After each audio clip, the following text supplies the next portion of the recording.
అయ్యో ఏటేటి ఏమన్నా ఆసామాసి చేపలు అనుకున్నావా? కొల్లేడు స్వర చేపలు. వీటిని తీసుకెళ్లి మూలేస్తావా? ఇంట్లో ఉన్నాను కాబట్టి నేను చూశాను కాబట్టి సరిపోయింది, లేకపోతే కుక్కల పాలు అయిపోను. ఏం కొత్తనో? వంకాయలు. వంకాయలా? సిసి అందులోనూ పొట్టి. ఈ తింటే ఒంట్లో పులుసు చచ్చిపోదు. నా పులుసు 7 కోసులు పేరాటది. అది తింటే మరిది దరువు దెబ్బలో డప్పులాగా లబలబలు ఆడిపోడు. నువ్వు బయటకెళ్ళు. ఆయనకేం కావాలో నాకు తెలుసు, ఆయనకేం వండి పెట్టాలో కూడా తెలుసు. అన్నీ తెలుసు, అన్నీ నీయే, అందుకే ఇలా మిగిలిపోయావు. ఇక నుంచి అంతా నేనే చూసుకుంటాను. ఈ ఇల్లంతా నా పులుసు వాసంతో పులకరించిపోవాలి. బయటికెళ్ళు. ఎల్లమంటుంటే నేను చెప్పేది వినండి. ఎల్లో.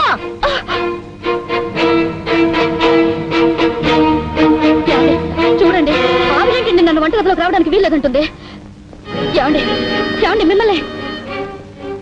ఆడదానికి పగలంతా వంటగది, రాత్రి అయితే పడగది అన్నారు. పడగది మీరు, వంటగది నేను పంచుకున్నాం.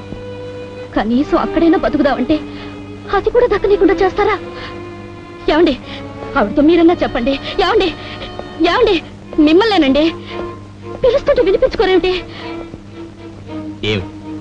కొంచెం ఆవిడతో చెప్పండి. ఏ వంటింట్లోకి వెళ్ళకపోతే చచ్చిపోతావా? ఆవిడొద్దంటే మానే. పోనీ ఈ ఇంట్లో నన్ను ఇంకేం పని చేయమంటారో అదైనా చెప్పండి.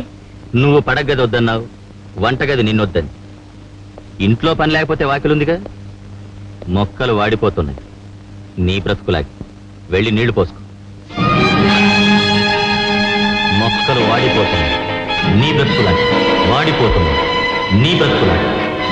వాడిపోతున్నాయి, నీ బ్రతుకులాగి. వాడిపోతున్నాయి, నీ బ్రతుకులాగి.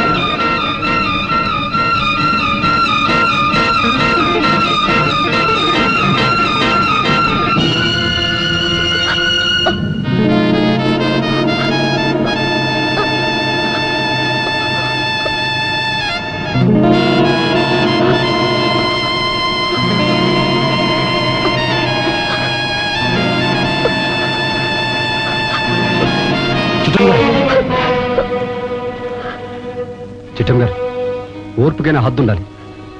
ఇప్పటికైనా హద్దు దాటకపోతే వాళ్ళ దుర్మార్గానికి హద్దే ఉండదు.